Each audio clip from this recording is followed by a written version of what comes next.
Welcome to The Explainer. Today we're going to tackle a huge question, one that a lot of people struggle with. We're going to use the writings of a brilliant medieval philosopher to solve a really ancient puzzle. Why on earth would an all-powerful, totally spiritual God command something as physical and, let's be honest, as messy as animal sacrifice? Yeah, this question, it really gets right to the heart of a paradox, doesn't it?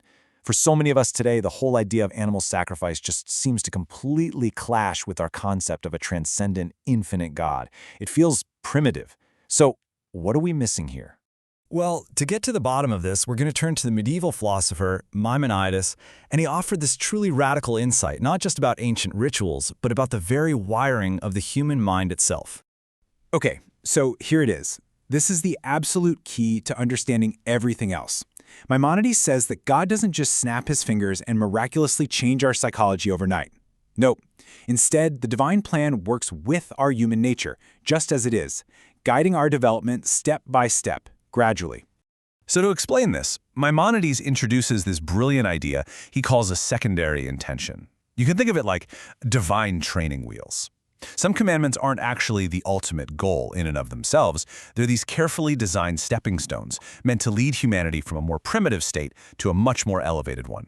To really get what he means, let's look at a perfect example of this principle in action, the Israelites' famous, or maybe infamous, 40-year journey out of Egypt.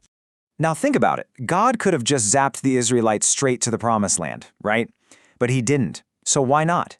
Well, because a slave mindset can't build a free nation overnight. That 40-year journey was a process. It was a secondary intention, and it was designed to forge a whole new nature, creating an entirely new generation that was finally ready for self-governance. Okay, so keeping that whole 40-year detour in mind, let's bring that exact same logic back to our original question about animal sacrifices. Maimonides argues this whole practice wasn't random or arbitrary at all. It was a very carefully targeted medicine for the world as it was at that time. You have to understand, back in the ancient world, sacrifice wasn't just one option for worship, it was pretty much the way. It was the only spiritual language they knew. So to suddenly demand that humanity drop all that for pure, abstract meditation, well, that would have been like asking a newborn to run a marathon. It just went against their nature. And this is where the genius of the whole solution really shines. God didn't just abolish the form of worship that people already understood, he completely repurposed it. He took that familiar act of sacrifice and channeled it away from all those countless gods and chaotic local rituals, and instead it was radically refocused to one God in one specific place, and it was all governed by these incredibly strict rules. The whole system was basically re-engineered from the inside out. But okay, here's where it gets super relevant to us, is this pagan mindset, this deep-seated desire we all have to manipulate divine forces for our own benefit. Is that really a thing of the past? That ancient impulse is absolutely still alive and well today. We see it in astrology, right, where we look for planetary formulas to tell us what to do. We see it in superstitions that make us change our plans because of a bad sign. And we definitely see it in the use of segulot, these little charms or rituals that are supposed to guarantee a certain outcome. They're all just different flavors of the same desire to control the uncontrollable. And this table just lays it all bare. It reveals the fundamental difference in mindset.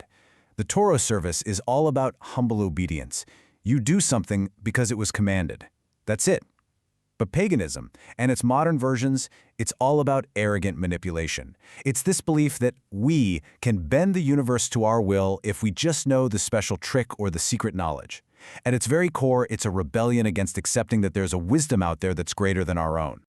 All right, so let's tie all of this together. What does this ancient diagnosis actually mean for us today?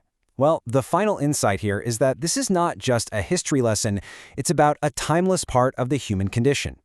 According to the sources, this isn't just some historical footnote. It's a fundamental piece of our wiring. We are naturally, deeply inclined to look for shortcuts, for patterns, for little ways to control things that are really out of our control. It is just part of our human nature. And that means the sacrificial service wasn't just some temporary fix for an ancient people.